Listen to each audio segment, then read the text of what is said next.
Coach, never nervous in that one, I assume? Frightened might be a better word, I guess. Yeah, you get a little nervous at times like that.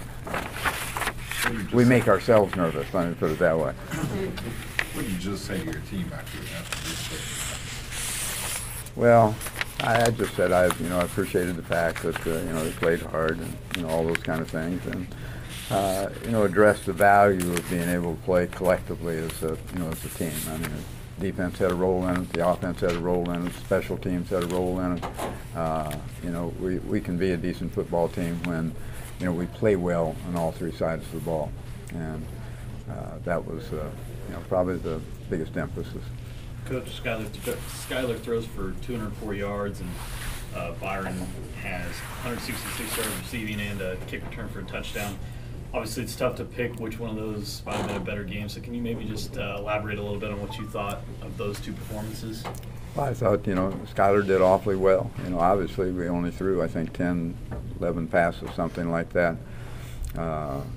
And still, we were able to get the ball downfield. That was the important thing. So we got some big plays, which has, we've had a drought, of big plays, really. And, we got some today that made a substantial difference. And but by the same token, well, I would stay on that topic then. And, obviously Pringle had a role in that, not only the kick return, but, the catches that he made and the routes that he ran in order to get himself open.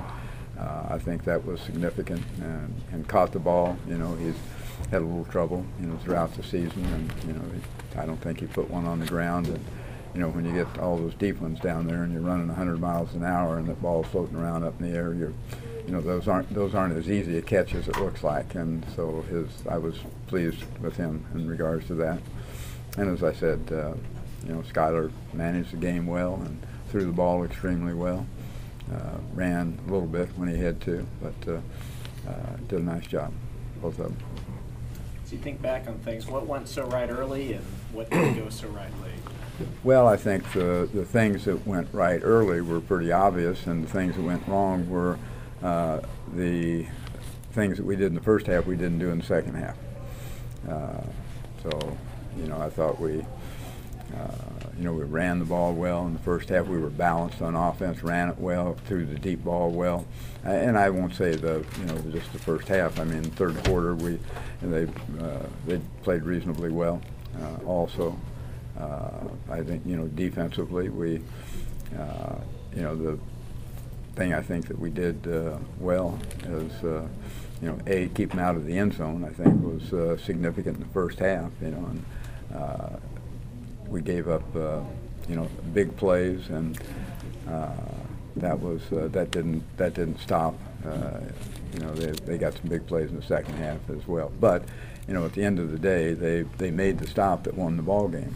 When you boil the water out of it, being able to hold them on 4 downs, and after watching their offense, I'm not sure anybody can hold them for 4 downs and 4 and out. That's pretty major task, and particularly with that much on the line. So. At the beginning of the week, we were talking, K-State didn't just enter as underdogs, but as big-time underdogs in this game, Coach. And what this team maybe do, what it proved to you, maybe how they surprise you. Well, I don't, I've said so many times, they don't surprise me. Because it's expected, and I expect them to play well, and I expect them to be successful, ball game and ball game out. So there isn't anything that was a surprise. They just got closer to playing to what I would expect they're capable of playing at. Coach, would you comment on the pressure that your defensive front was able to get on Rudolph today, especially Kyle Ball, who hadn't played in 2 or 3 weeks? Right, and Kyle was out all week. He didn't really get very much in the way of practice time, but Kyle's, he's just a hard-nosed, aggressive young guy that doesn't, he just doesn't stop. And that happens sometimes on our pass rush more often than not, because guys are playing for the, to be a pass rusher, and at the same time they're playing for draws, and that's dividing your thoughts in two different directions, and he handles that I think as well as anybody.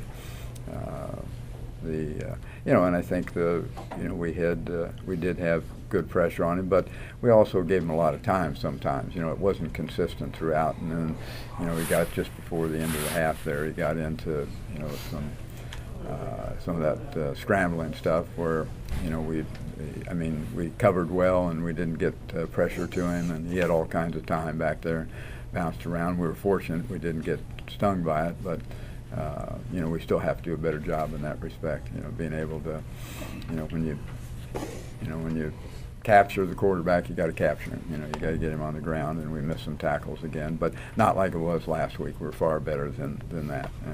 And again, go back to the first half, and they have 13 points, I think, and I don't know if they've scored 13 points in a half or less than 13 points in a half, at any time during the season.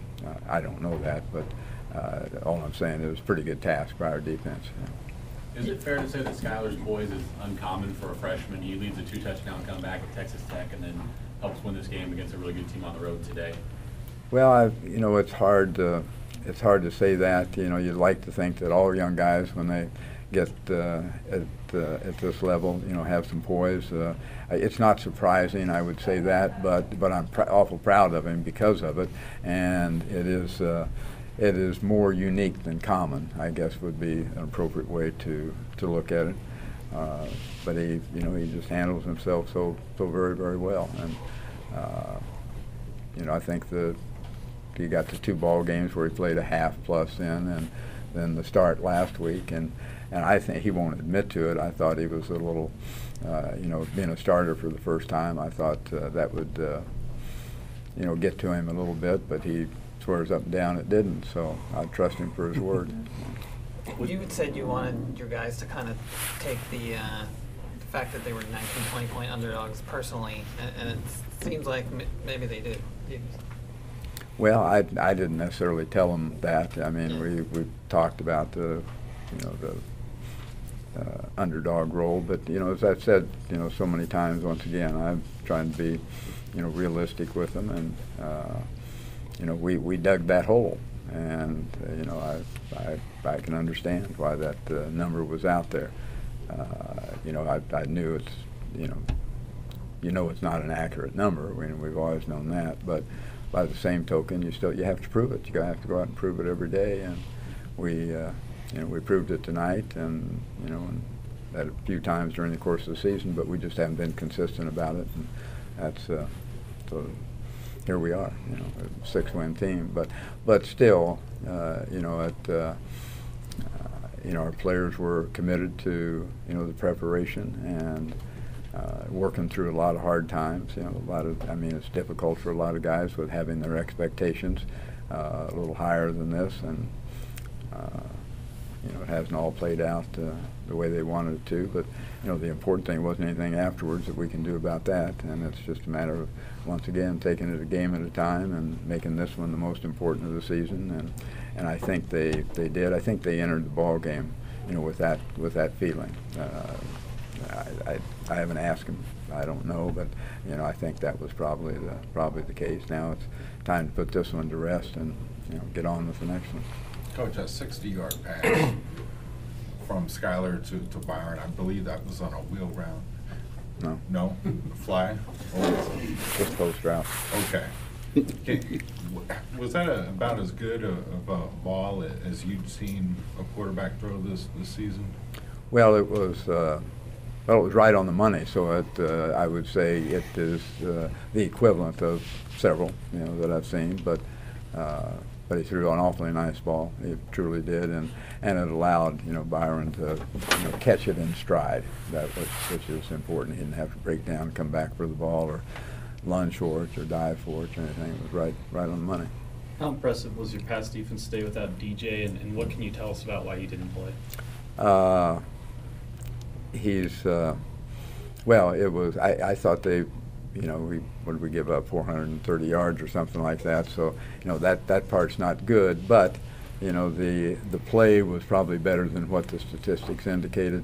You know, once again, we gave up some of those gargantuan plays. You know, you give up big plays and that yardage is going to pile up on you. But, you know, the key element was, you know, that when you had to get stops, we got stops, and that was, you know, defending against the pass. You know, it's just like 4 consecutive passes there at the end of the ball game, and you know, I won't say we totally defended each one. You know, there were, you know, they had a couple of drops in there, and maybe a couple overthrows, but by the same token, you know, they still didn't complete them, and that so that speaks well. We defended the pass well.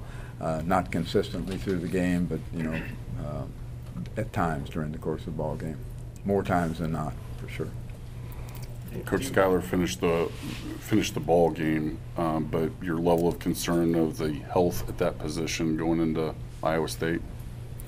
Well, I've told you before it's going to be you or I, and I ain't doing it, so maybe you. What time's No. practice on Monday? Well, you better come in tomorrow morning. That's, work with you. Yeah, I think he's going to be fine. Yeah. Coach, do you expect to have DJ next week? Do I expect what? To have DJ next week? To have DJ next week? I hope so.